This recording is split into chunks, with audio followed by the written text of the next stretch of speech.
Salut à tous chers collègues, je vous fais cette petite vidéo en attendant que je vous fasse celle de mon camping-car, puisque ça y est, je viens de terminer le camping-car abonné de mes abonnés Sylvie et Patrick. Donc je vous fais cette petite vidéo pour vous faire un petit peu le bilan de tout ce qui a été fait sur ce véhicule, puisque sensiblement mes abonnés voulaient la même chose que j'ai moi sur mon camping-car. Alors au niveau de la station d'énergie, on est passé à un petit peu plus petit, mais c'était pour vous montrer qu'il y en a largement assez, il n'y a pas besoin de mettre des stations d'énergie monstrueuses non plus.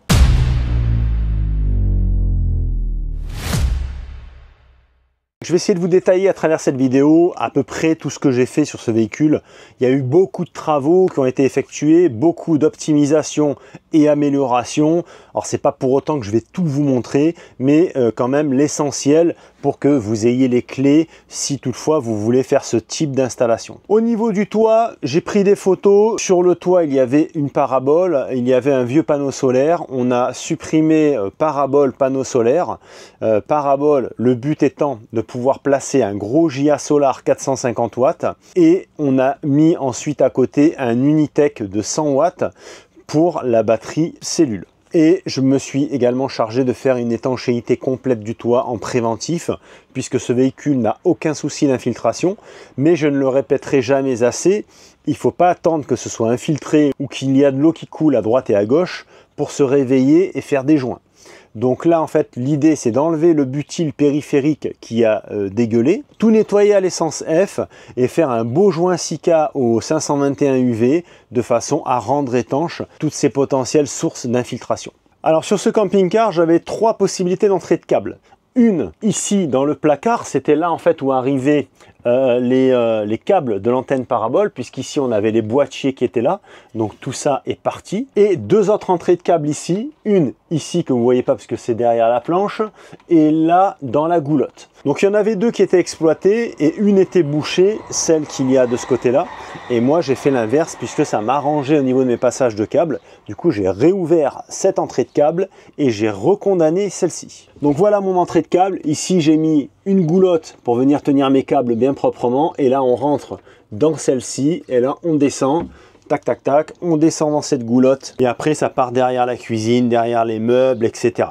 Donc tout ça pour vous dire que c'est quand même pas mal de taf parce que il faut tout démonter quoi. Là le camping-car de Sylvie et Patrick était dans un état, je vous raconte même pas. Il y en avait vraiment de partout, tout était désossé parce qu'il fallait que je puisse passer mes câbles. Donc en termes de modification, vous n'allez pas le voir, mais ici on a un petit 7510 en Victron Énergie pour le panneau solaire 100 watts, ce sera largement suffisant. Et là c'est le chargeur d'origine du véhicule qu'on peut activer ou désactiver manuellement, mais là dans ce cas précis je pense qu'il va être désactivé quasiment en permanence. Pourquoi? Parce qu'on part d'un PWM au niveau du régulateur solaire, tout ça branché sur un panneau solaire qui a l'âge du véhicule. Là évidemment on passe avec un Unitech 100 watts qui est nickel chrome avec un MPPT Victron, à savoir que quand tu passes d'un PWM à un MPPT, tu gagnes à peu près 30% de performance de rechargement via le solaire. Donc déjà ça c'est fait et en plus on a augmenté considérablement aussi la batterie lithium que je vais vous montrer ensuite. Donc mes câbles partant de là, ma P17 se retrouve ici derrière le comptoir de cuisine. Pour y accéder il fallait démonter quasiment l'intégralité de la cuisine, surtout que derrière les tiroirs sur le rapido on a des caches qui viennent cacher en fait l'arrière-boutique on va dire. Donc il a fallu démonter tout ça pour pouvoir accéder ici à cette goulotte électrique et pour pouvoir positionner le commutateur 3 voies ici. À quoi sert ce commutateur 3 voies? C'est pas très compliqué, moi les branchements sont toujours les mêmes. Position numéro 2, station d'énergie. Là on a du 220 à bord en permanence. Position 0, plus du tout d'électricité à bord. Position 1, c'est l'électricité du réseau électrique extérieur. Lorsque je suis en position 1 comme ici, le camping-car va être alimenté par le réseau domestique extérieur et en même temps, ma station d'énergie va se recharger via le 220. C'est systématique. Ça, c'est mon type d'installation. 0, on n'aura rien. Et 2, c'est la station d'énergie qui va alimenter tout le camping-car en 220 volts. Ce qui veut dire que dans toutes les prises du camping-car, vous avez du 220 qui est alimenté par la station d'énergie. Le frigo, puisque là dans ce cas précis, alors c'est pas le cas de tout le monde, mais là j'ai également remplacé le frigo, on est passé sur un frigo à compression de maison, le même que j'installe, hein, les Listo de chez Boulanger. Et autre élément qui va être aussi alimenté, ça va être soit le BL ou soit le chargeur batterie cellule. Chargeur batterie cellule, moi là je l'ai stoppé complètement. Pour moi, il n'y a plus besoin de l'allumer ce truc-là, sauf peut-être s'il est logé dans un carport ou dans une grange. Lui, il est sous un carport. Effectivement, il y aura peut-être besoin de temps en temps de mettre un petit coup de charge, mais je pense pas. Au niveau installation, batterie cellule. Ici, il y avait une batterie plomb qui pesait un âne mort. Hein. Quand je l'ai sorti, je suis resté scotché. C'est hallucinant, le poids de ces batteries. Et tout ça pour avoir 110 ampères. Hein. 110 ampères plomb. Là, en lieu et place, donc on a mis la Red Odo 140 ampères-heure. Je vous précise que dans la description de la vidéo, je vous mets tous les liens en fait du matériel que j'ai utilisé sur ce camping-car. Alors, tous les liens, pas tous, parce que bon, le kit solaire, tout ça, c'est du cas par cas, mais je vous mettrai la batterie, je vous mets la station d'énergie, et s'il y a d'autres choses qui me viennent à l'esprit, je vous les mettrai également en description. Autre modification qui a été apportée, c'est l'intégration d'une station d'énergie dans un coffre à l'intérieur pour toute la partie 220 volts. Je vous montre. Voilà l'intégration, donc c'est moi qui l'ai créé. Hein. L'idée c'était d'avoir la station d'énergie dans le coffre et que ce soit le plus discret possible. Ici je me suis chargé de faire la découpe. J'ai remis un coup de vernis sur la tranche pour que ça fasse propre et pour pas qu'on ait une tranche de bois brut coupée. Là-bas j'ai mis une grille d'aération pour que elle puisse respirer. Et ici, double emploi au niveau de ce trou, ça fait office de grille d'aération et aussi d'accès pour le bouton du convertisseur. Mais comme c'est là, en fait, mon abonné n'aura pas besoin de toucher, puisqu'elle est allumée en permanence, le convertisseur est allumé en permanence, et on a du 220 volts, encore une fois, H24 dans ce véhicule. Là, actuellement, j'ai le frigo qui est allumé.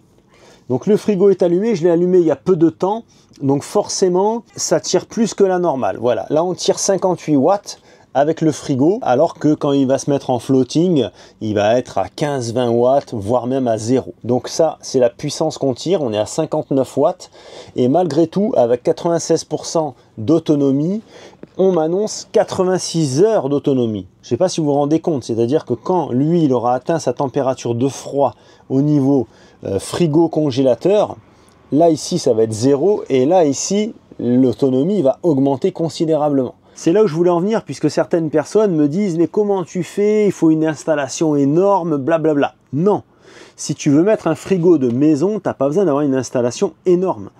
Là, je suis à 96%, on est en fin d'après-midi, mais j'ai tapé dedans tout à l'heure avec un décapeur thermique qui fait 2200 watts. Quand j'ai fait le covering sur le frigo qui est derrière, je me suis branché le décapeur thermique dans le camping-car. Et ça n'a pas bronché, tu vois. Donc c'est pour ça. En fait, tu vas avoir beaucoup d'énergie disponible, beaucoup de puissance. Maintenant, il faut quand même éviter les appareils extrêmement énergivores sur de la longue durée, puisque mon abonné faisait référence à un barbecue électrique. Ça, faut éviter. Barbecue électrique, ça va te tuer la batterie, la station d'énergie, ça va te la tuer, forcément.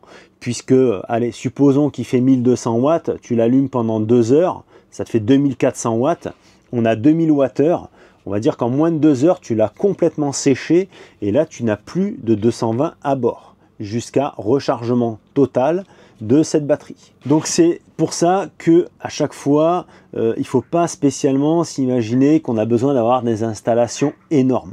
Là, avec une petite station comme la Aferi P210, il y en a largement assez. À présent les amis, on va parler du frigo. Donc le frigo, toujours le même, comme je vous disais, le modèle de chez Boulanger, hein, qui coûte moins de 200 €. Donc là, système de fermeture, voilà, j'ai mis ce petit système bien connu, mais voilà, pratique, efficace. Et puis bon, on n'a pas vraiment de solution en fait pour bloquer les portes. Donc là, c'est gelé. Voilà. Et là, voilà, il est alimenté et croyez-moi, là, ça fait du froid et il n'y a plus de soucis avec les ventilateurs, avec les grilles du frigo qu'il faut mettre à l'ombre. Voilà, tout ça c'est terminé. Alors je sais qu'il y en a qui me disent, moi le mien marche nickel, moi le mien ça fait 20 ans qu'il marche, moi le mien j'ai pas de problème. Bah, tant mieux si vous n'avez pas de problème, vraiment. Moi sur mon Rapido j'avais pas de problème. Après sur les 2 autres camping-cars que j'ai eu des problèmes.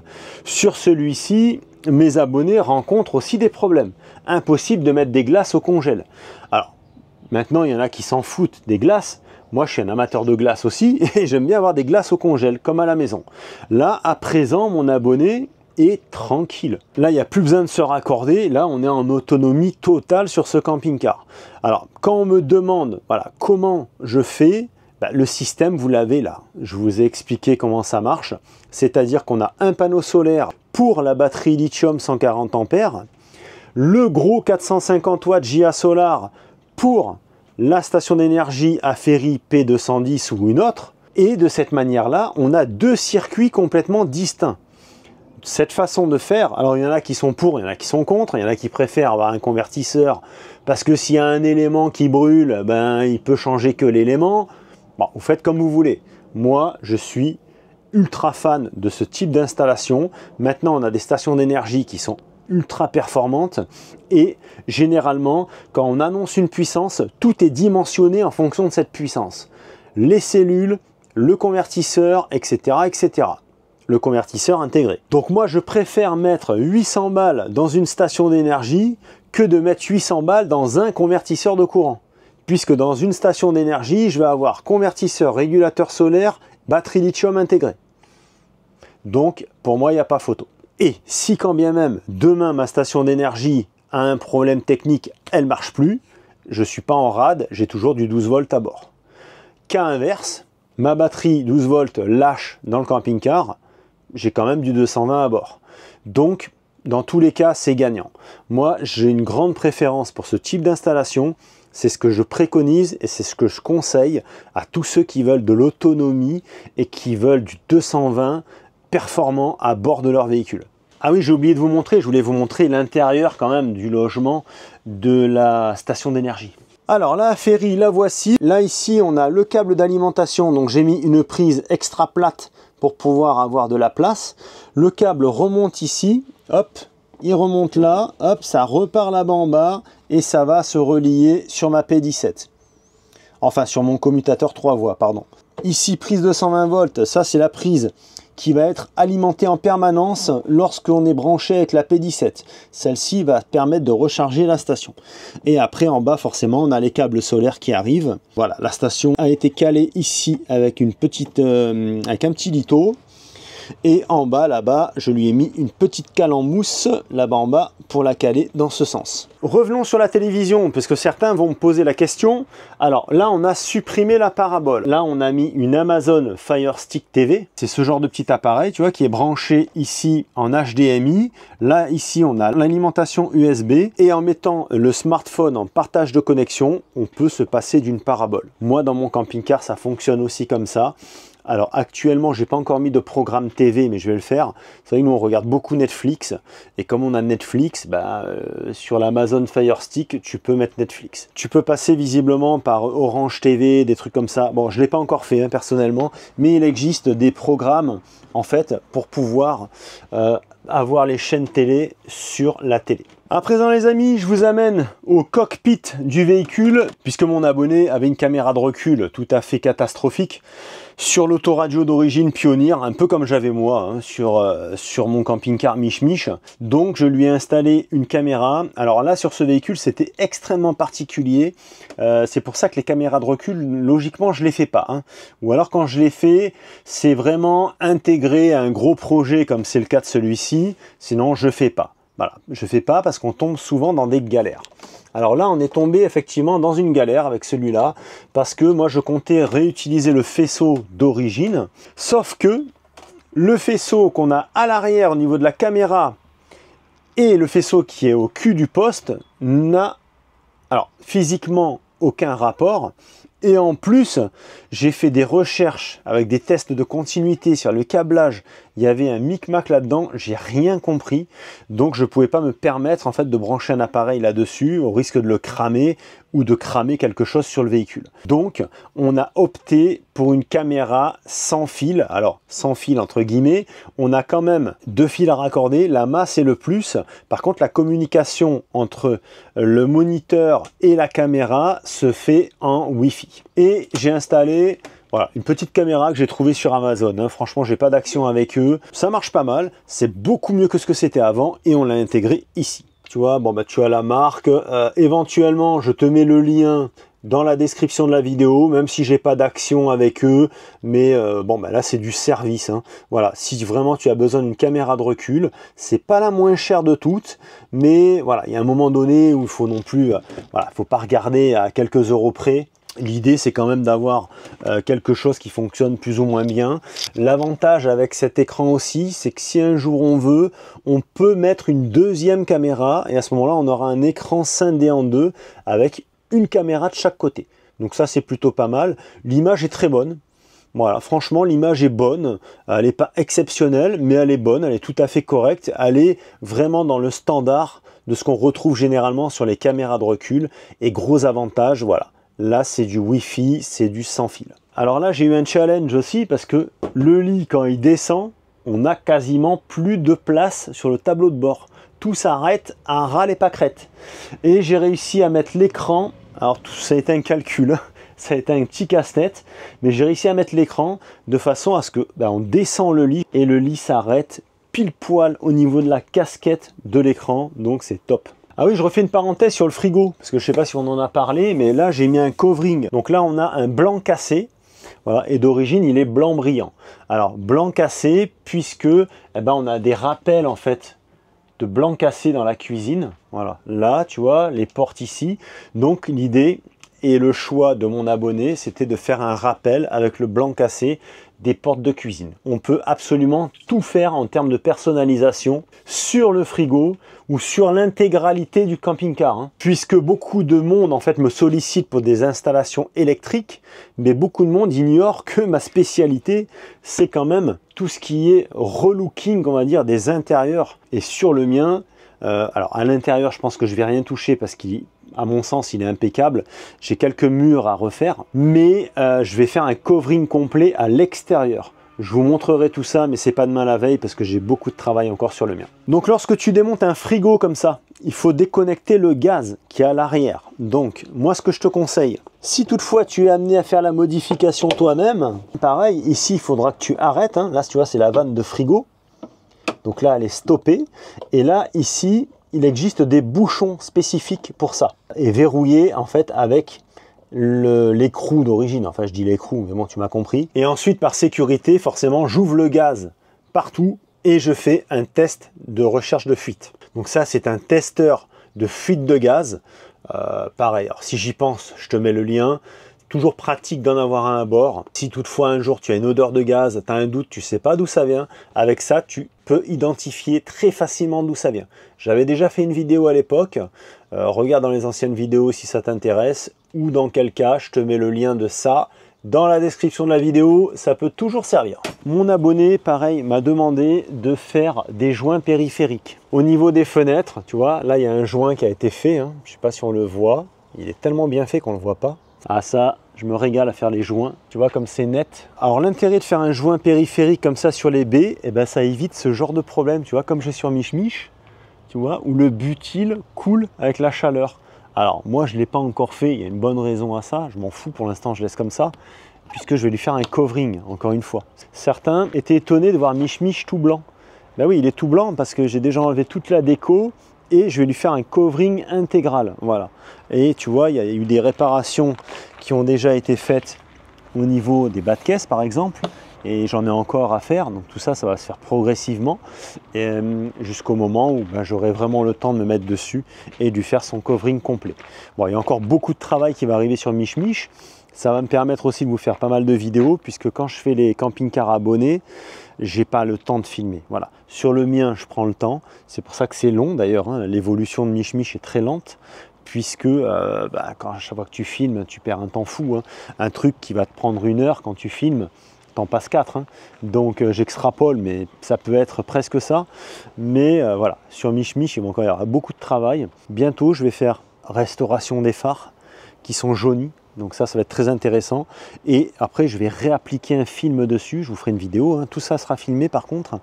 Un film qui va bloquer les UV pour empêcher la récidive du jaunissement des phares.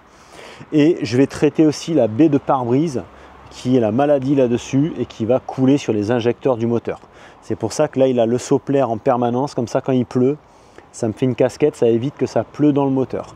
Mais ça, très rapidement, je pense le mois prochain, je vais démonter toute la baie de pare-brise et je vais vous montrer comment neutraliser ce problème d'entrée d'eau sur les Fiat de cette génération. Bon, chers amis, j'espère que cette vidéo n'aura pas été trop longue, mais au moins elle a été explicative, voilà, sur tout ce qui a été fait sur ce véhicule précisément. Bon, j'ai survolé quelques détails puisque sinon on s'en sort plus. Niveau installation, voilà ce qu'on peut faire sur un camping-car en niveau installation électrique pour avoir du 220 en permanence à bord.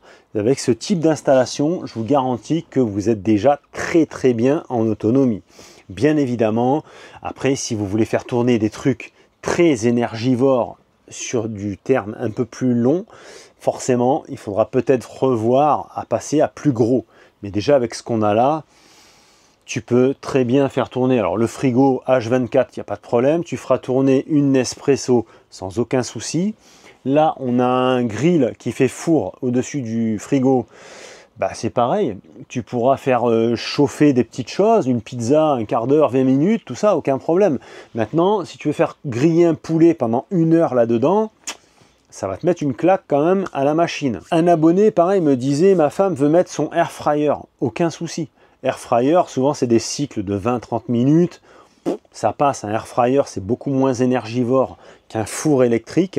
Voilà, si tu veux faire griller des pilons de poulet, tout ça, en autonomie avec le air fryer, sur la machine, sur la station, tu pourras le faire sans aucun problème. Bref, chers collègues, j'espère que cette petite vidéo vous aura éclairé sur ma façon de faire et d'avoir de l'électricité à bord en permanence, y compris lorsqu'on roule. La seule condition lorsqu'on roule, c'est d'éteindre le chargeur batterie cellule. Le mieux, c'est de le laisser éteint en permanence. Et après, via ton application, tu vois l'état de santé de ta batterie. Et si besoin, tac, tu mets un coup de chargeur pendant 1 heure. Et après, dans la foulée, boum, tu vas le rééteindre tout de suite pour être sûr de ne pas l'oublier. C'est la seule condition, puisque ça peut venir mettre un petit peu le bordel, puisque c'est déconseillé de tout faire tourner un camping-car lorsqu'il est branché au 220. Et là, c'est comme s'il était branché au 220 en permanence. Le seul truc qui peut poser problème, c'est ce fameux chargeur qui va aller charger la batterie, qui sera elle-même chargée par l'alternateur du véhicule. Chers collègues, si ce n'est pas encore fait, je vous invite à vous abonner à cette chaîne YouTube, à me mettre un petit commentaire. Je suis désolé, sur la dernière vidéo, il y a eu tout un micmac avec YouTube. Le problème, c'est qu'il y a une nouveauté sur YouTube où les vidéos sont traduites dans les langues étrangères. Super, j'étais éligible à ça, magnifique, merci YouTube, je leur ai rien demandé. Le problème, c'est que ça me faisait des traductions sur ma vidéo et ça me faisait des coupures de son. Là, logiquement, c'est réglé puisque je suis allé sur mon interface YouTube et j'ai apparemment corrigé le problème, j'espère. Parce que si on a le même problème avec cette vidéo-là, ça va être problématique. Chers amis, cette petite vidéo se termine ici. Je vous remercie pour votre attention. Je vous remercie également pour votre fidélité. Profitez de la vie et je vous dis à très vite. Ciao!